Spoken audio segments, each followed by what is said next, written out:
A well-regulated militia being necessary to the security of a free state, the right of the people to keep and bear arms shall not be infringed. Welcome to another edition of Bearing Arms, Cam and Company. My name is Cam Edwards. I am glad you've joined us on the program. Coming up here in a matter of moments, we're going to be talking with Bryan Strawser from the Minnesota Gun Owners Caucus about the shooting death of Amir Locke in Minneapolis. This was during a no-knock raid, a no-knock warrant that was being executed in a homicide investigation. Amir Locke, a legal gun owner, concealed carry holder, according to his family, sleeping on a couch in his cousin's home when police came in. As he woke up, he had a gun in hand. Officers fired shots and killed Amir Locke. The investigation is continuing, but this is obviously raising a lot of questions, not only about the use of no-knock warrants in Minneapolis, but the Minnesota Gun Owners Caucus itself has gotten some criticism, we'll talk about from whom, for speaking out and saying that Amir Locke should not have been killed. Again, we'll talk with the Bryan Strawser of the Minnesota Gun Owners Caucus here in just a minute, but before we do, with the political pressures on the left and the woke mob that is the Democrat Party these days, our society has ultimately become controlled by the cancel culture elites. Since when have the founders of the Constitution, or the creators of the American flag, or people like Dr. Seuss, or many other things become anti-American?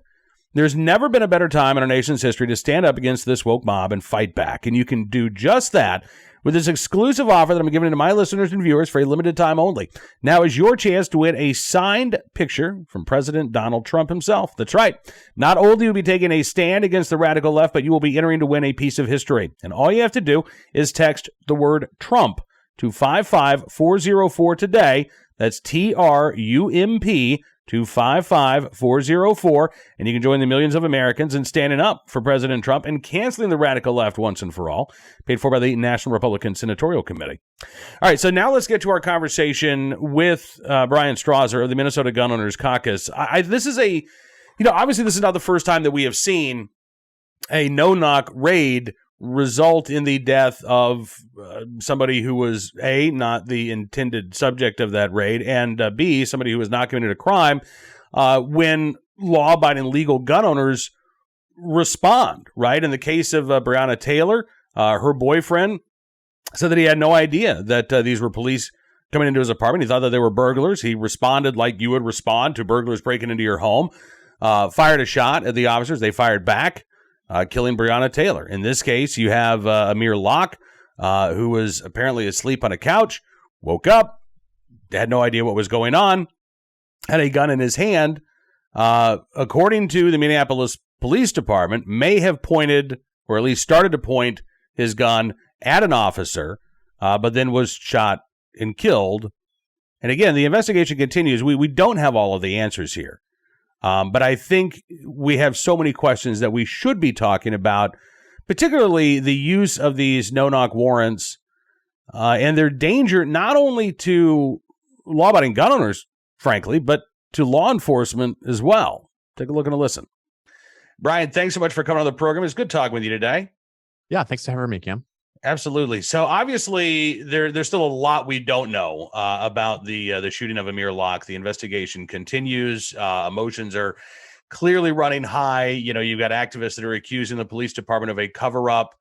So let's just go back to when we first learned about this shooting. You have somebody who, at the time when we knew that he was, not connected to this warrant, his family said he was a legal gun owner. We now know that he had a concealed carry license. What made you and the Minnesota Gun Owners Caucus decide, all right, we want to speak up and we want to say something about this? There were a couple factors that drove our decision-making process on Friday around making this statement. The first is, by all indication, the information that we had at the time and since then is that Amir Locke was a law-abiding gun owner who was not the target of this search warrant. They were looking for physical evidence related to a homicide. It doesn't appear the police knew that Mr. Locke was in that apartment. And it's a situation I think many of us resonated with, in that you're awoken by someone entering a dwelling that you're in, screaming commands at you with bright lights. You're awoken from sleeping on the couch, and he did what many of us might do, and that's reach for a legal means of self-defense while he assessed the situation.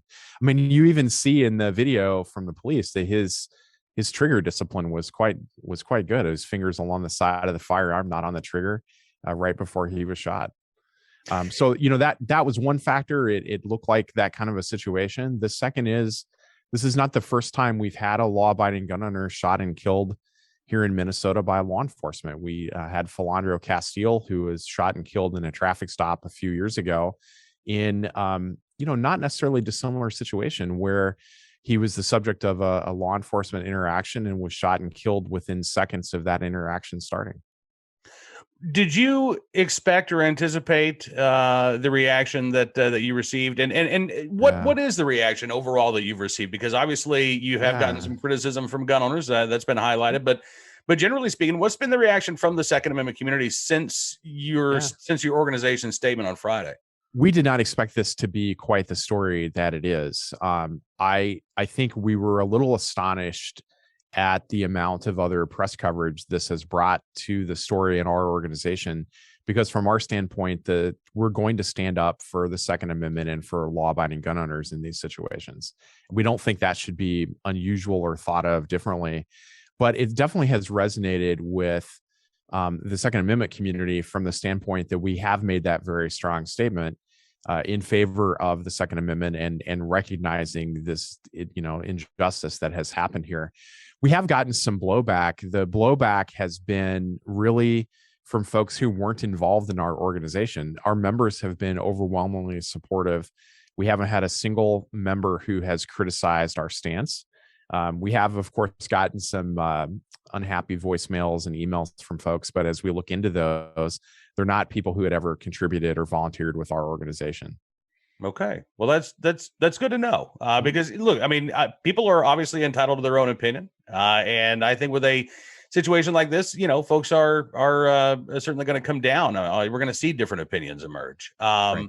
But, my attitude is, and look, I don't know enough about the specific situation here to judge any of the officers involved, but I have really grave concerns about the use of no-knock raids and no-knock warrants, precisely because we live in a country where we have 100 million legal gun owners, right? Mm-hmm. We have the right to keep and bear arms. So when a legal gun owner is shot and killed in a place where they had a right to be and they weren't committed a crime, to me, that's a sign that something went wrong. Right. And there should be an investigation. So I confess, I don't really understand that knee jerk reaction of, well, don't look into it. Don't say anything. Don't criticize anything. I don't think anybody would say that this was the ideal outcome. I don't think the Minneapolis Police Department would say that. I don't think Amir Locke's family would say that. I don't know anybody who would say, yeah, this went down exactly the way it should have happened. Mm-hmm. Yeah, I mean, we heard similar criticism when we made a statement about Philandro Castile, the chairman of the House Public Safety Committee at the time, who's no longer in office, criticized us for not waiting until all the information was out. But yet he later criticized others for not saying anything, for saying things prior to the trial being over, followed by criticizing people for saying things until the appeal was done. And I'm like, well, when is the right time to comment then? We live in a society where sometimes we don't like the complex, nuanced statement anymore. And I think you can be supportive. I come from a family with a long tradition of law enforcement. I worked in law enforcement. Our head of government affairs here at the caucus is a licensed peace officer here in Minnesota. We're supportive of law enforcement, but it doesn't mean we can't criticize something that has happened where mistakes perhaps were made in obtaining this warrant or choosing a no-knock approach as opposed to other types of warrant service that led to the death of this young man. Yeah, I mean, from what I've read, and correct me if I'm wrong on any of this stuff, because I know that things are changing, but the St. Paul police had originally requested basically a knock and enter warrant, right? So they specifically requested something that wasn't a no-knock, and Minneapolis police said, no, we're not going to serve this warrant unless it is a no-knock.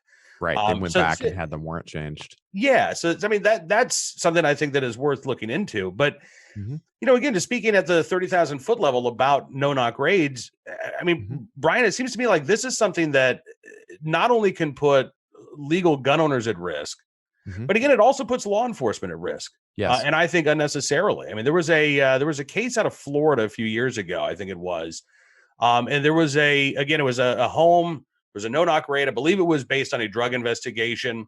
There was a woman inside the home who was taken out and was being talked to by police. Her uncle doesn't know what's going on, sees this group of guys taking his niece away, and fires a shot, I believe, wounding, perhaps killing the officer. He was charged. Ultimately, he was not convicted because the jury believed, he had a reasonable belief that he was acting to protect his niece, Right. as opposed to shooting a law enforcement officer. But again, the amount of confusion that can come into play, I think really just suggests that we need to be incredibly cautious about when these strategies are used. I'm not going to come out and say, well, no-knock raid should ever be performed. Agreed. I have a really difficult time arguing that they should be used in a situation that's believed to be about, gathering evidence, as opposed to, we think that there is an active, dangerous suspect there. If this is about, information gathering, I don't know why you wouldn't knock and enter as opposed to just, blow the door open and then announce your presence afterwards. Well, here's an interesting fact that's come to light after this incident. Minneapolis and St. Paul, we talk about them as the twin cities. They're literally two cities that are completely joined to each other. There's just a boundary that separates the two. Their crime issues are not that different because these neighborhoods overlap and the cities are tightly connected. St. Paul police have not used a no-knock warrant since 2017. The Minneapolis police have served more no-knock warrants in January 2022 than regular warrants. And as the data has come out, they're doing hundreds to dozens of these every year. Their counterparts on the other side of the river are not doing any. So why the difference in the cultural approach between the two police departments? I don't know. But I think as this investigation continues, we're going to learn more about why did they take this approach as opposed to what their counterparts are doing, just a few blocks away. Is this an issue you think that Second Amendment activists and gun owners in general should be paying more attention to? Even when, we're not seeing headlines like this, because, you can make the argument that if we wait until we see these stories, if we wait until someone like Amir Locke loses his life, it's too late. We need to be proactive in having these discussions and talking about when or if no-knock warrants are ever appropriate or when they might be appropriate. I mean, I think it's part of the broader conversation on police reform that we should all be a part of, not just as Second Amendment activists, but as engaged citizens. We've approached policing in a similar strategy for over 100 years in this country. And it's probably time to think about, could we do some things differently? I think the Second Amendment community is part of that. There's more armed permit holders today than we've ever had in the past. And we don't always have the most positive law enforcement interactions, particularly in large metro cities. So what causes that and what needs to change in terms of how we think about policing? I think no-knock warrants are definitely a part of that conversation. And it's interesting because you're right. And I think that they're within the 2A community, sometimes I don't want to say we have blinders on, but we can get tunnel vision, right? We're going to focus on things like constitutional carry. We're going to push back against magazine bans, and even talking about issues like policing. Sometimes, okay, are we straying out of our lane? But I look at, for instance, Connecticut Governor Ned Lamont on Monday laid out his, legislative priorities for the year. And he said, we have too many damn guns in this state. He said, we have more illegal guns than we've ever had. We have more legal guns than we've ever had. And you can't be tough on crime if you're weak on guns. Interesting. So I would argue, to your point, for those gun owners who would say, when we talk about police and when we talk about this stuff, we're getting out of our lane. No, I think we're actually responding to gun control activists who, again, want to enforce these gun control laws through law enforcement, right? I mean, I don't think there's any way to avoid the fact that policing is inherently connected to gun control. That doesn't make us anti-police, not at all. But it does ensure that we want these, law enforcement strategies to not implicate or restrict or target legal gun owners simply for exercising their constitutionally protected rights. Well, we've had some conversation with our colleagues on the other side of the issue here in Minnesota over the last few weeks. Over the last week since this incident's happened. And part of the point that we made to them was, how exactly do you think a red flag gun confiscation order is going to be enforced? It's going to be enforced by law enforcement executing a no-knock raid on African American and Hispanic gun owners in the metropolitan Twin Cities. That's what that's going to look like. And that's going to increase the number of incidents like this. And don't pretend that it's going to happen any other way. That's where the law is going to get used, and that's how that's going to happen. And that conversation made them really uncomfortable because it came at the other end of what they've been saying, that, police violence is gun violence. And I'm using their words there, but right. You're going to encourage more of that kind of law enforcement interaction that's not going to have a positive ending for gun owners or for our African American and Hispanic citizens. Do you think that there is, you talk about having these conversations with folks on the other side of this issue. Do you think that there is a space now to have these conversations? Because, really for the past year and a half now, I've noticed that, you've got plenty of folks on the left who say, look at the public defenders in New York siding with the plaintiffs in the Bruin case, pointing out the disparity in prosecutions for simply possessing a firearm without a license. You do have people on the left who I think are recognizing the harm that's done by these, possessory gun control laws. At the same time, they're not pro-gun. They're not pro Second Amendment. Yeah. And so that's, they can see, okay, well, I don't necessarily like this, but maybe we can go after the gun industry. Maybe we can go after manufacturers. At the end of the day, it seems to me like a lot of those folks on the left, and I don't want to paint with too broad a brush, but I've been disappointed that some of those folks on the left who seem to get the problems with the gun control laws that are on the books still want to figure out a way to go after gun ownership itself without using the police or maybe even putting people in prison. But they still haven't really embraced or accepted the fact that this is a right that we're talking about here. You have a right to keep a gun. You have a right to bear a gun. There's no way to get around the fact that we have a right to do these things. Right. Yeah, I think part of the challenge in Minnesota is we have very tight legislative margins on both sides. We have a Republican-controlled Senate by a few seats, and the Democrats, which we call the DFL, control the House by just a few seats. And the rural Minnesota Democrats, who are far and few between nowadays, are generally pro-gun. And we've been successful in keeping them on that side of the issue. But I never expect the more progressive Democrat majority in the House to side our way. I just need to peel off enough of those votes that they can't bring gun control to the House floor.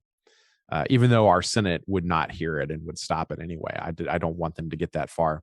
So that's where we really aim our conversation on the other side of the aisle politically at those greater Minnesota Democrats that we can try and keep in the tent on Second Amendment issues. But I agree with you. The far left, the Twin Cities left, for example, they're never going to come out in support of the right to keep and bear arms.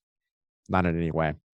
Yeah. Which is strange to me because, again, even if they have issues with, the policing of these gun control laws, it just seems like that's a bridge too far. But anyway, we'll keep the conversation going, I guess. Where do you see this particular conversation going around no-knock raids, at least in the Twin Cities area? Well, so our legislative session is currently ongoing. We have a part-time legislature, so they're in right now through May 23rd or so. So we've had a couple gubernatorial candidates. This is a gubernatorial election year for us who have come out in favor of at least looking at no-knock warrants and further restricting those, including 2 sitting senators that are running for governor. And we have the House, the Democrats are announcing a bill today that will further restrict no-knock warrants. We had a restriction that was passed last year, actually, that further restricted no-knock warrants. And this, I don't know what's going to be in this bill that they'll propose this afternoon, but I assume it goes further than what they passed in 2020. All right, Bryan, listen, I appreciate you joining us on the program. It's good talking with you, sir. And hopefully we can check in again as the legislation makes its way through the state capitol there. I'd love to stay in touch. Sounds good. Thanks for having me on, Cam. Great. Thank you, sir. Bryan Strawser joining us from the Minnesota Gun Owners Caucus here on Cam & Company. I appreciate Bryan joining us on the program, and we are going to continue to follow this case in Minneapolis. Right now, though, let's get to today's armed citizen story, our good deed of the day, and our recidivist report. We will start there with a story out of South Florida, where a felon on probation has been arrested in the murder of an 8-year-old girl during a drive-by shooting. And, this young man, already known to police officers, already known to the criminal justice system, already on probation. Andrew Thomas, who will turn 21 in a few weeks. He was arrested on unrelated charges, but the Palm Beach County Sheriff's Office got an arrest warrant for Thomas on charges of first-degree murder with a firearm, attempted first-degree murder with a firearm, as well as felon in possession of a firearm related to the shooting of 8-year-old Ronzia Atkins last Friday. Her family says that she was playing in the front yard with other kids in the home when this drive-by shooting took place. Ronzia was taken to the hospital in critical condition. She passed away the next morning. Sheriff's Office had put out a $25,000 reward leading to information on her death. According to the Florida Department of Corrections, Thomas is on probation until June of 2026 after being convicted of an armed robbery in 2019. So a little more than 2 years ago, this 20-year-old was convicted of armed robbery. We don't know how much time, if any, Thomas did for this violent offense, but I would argue not enough. If he was already out on the streets, again, less than 3 years after this armed robbery, and now stands accused of first-degree murder, seems to me like Andrew Thomas did not get enough time behind bars for his previous crime. Today's armed citizen story from Gwinnett County, Georgia, where police say there will be no charges filed in a deadly shooting near a golf course because the shooter was acting in self-defense. This happened over the weekend. It was Saturday night. It was near the Country Club of Gwinnett in Gwinnett County, Georgia. It was just about 6:45 in the evening in the little town of Snellville. Police say that when they showed up, they found 22-year-old Avery Nolan dead. And according to witnesses and the victim in this case, Nolan had gotten into an altercation with another 22-year-old named Darius Bush, who fired shots in self-defense. Police say that Bush lives in the neighborhood. He was sitting in his car in a parking lot in a residential area, a general parking lot for the subdivision, when Nolan, who was armed, walked up. According to Officer Hideshi Valley, an altercation started, leading them to end up fighting on the ground. Nolan was the initial instigator of this altercation.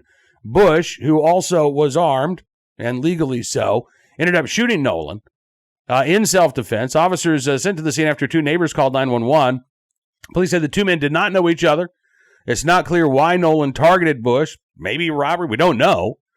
But they believe that the incident began because Nolan attempted to assault Bush. They also said that Bush tried to actually drive away at one point, but he was unable to do so. His vehicle ended up stalling out, so he could not get away, even though he tried to get away before he was forced to use lethal force in self-defense. And the investigation is continuing, but at this point, again, police have no reason to believe this is anything other than self-defense. We'll keep our eyes open for any additional details. We'll bring them to you as they become available. And finally today, a little bit of I'll say this is a little bit of a lighter story. You know, our good deed of the day generally involves people who are in the right place at the right time and able to do the right thing to save human lives, right? Yesterday, it was a police officer in Northeast Maryland who was serving as a school crossing guard who ended up pushing a child out of the way, getting hit by a car herself. We've had, in recent weeks, police officers who've gone into burning buildings to rescue folks who are trapped inside, managed to extricate people from burning vehicles. This is not quite as heavy as some of those stories. But Medway, Massachusetts, a police officer in the right place at the right time, willing and able to do the right thing to help a chicken cross the road. That's right. Don't know the name of the officer. Don't even know the name of the chicken. But we do know that the chicken had apparently gotten stuck on the other side of the road. Fun fact, chickens don't like snow. And in fact, the only reason why this is today's good deed of the day is because the last time we had a bunch of snow here in Virginia, my chickens all got stuck in a little patch of bare ground about 20 feet from the coop. And so one night, I too ended up picking up all of my chickens and taking them home where they could be safe and sound. So seeing a police officer in the right place at the right time, willing and able to do the right thing to help that particular fluffy butt make it back to the coop. We appreciate you. We thank you for your very good deed. I'm sure the chicken would thank you as well if it could speak. Hopefully it didn't poop on your jacket. That's about the best we can hope for when it comes to thankfulness from chickens. That is going to do it for this edition of Bryan Arms Cam & Company. I want to thank you for being a part of the program as always. I would encourage you to check out BarronArms.com throughout the day for even more Second Amendment news and information that you should know about. And of course, if you like what you see, you can always become a VIP subscriber. Just go to BarronArms.com/subscribe. Use the promo code GUNRIGHTS, and you can get a significant savings on your VIP membership. You can even upgrade to a VIP Gold membership, and that way you'll get all of the benefits like the exclusive content, commentary analysis, not only from BarronArms.com, but throughout the entire Town Hall Media family of websites like PJ Media, Red State, Twitchy, Hot Air, PJ Media. Did I mention Town Hall? I should have mentioned Town Hall. That's the big daddy of them all, right? Again, just go to BarronArms.com/subscribe and you can become a VIP member or a VIP Gold member as well. We really do appreciate your support. It means a lot to us. There are very few independent pro-Second Amendment voices out there, but we are glad that we are among them, and we're going to continue doing our mission each and every day with your support and your help. So thank you very much. We'll talk to you again tomorrow. Until then, be well, be safe, and be free.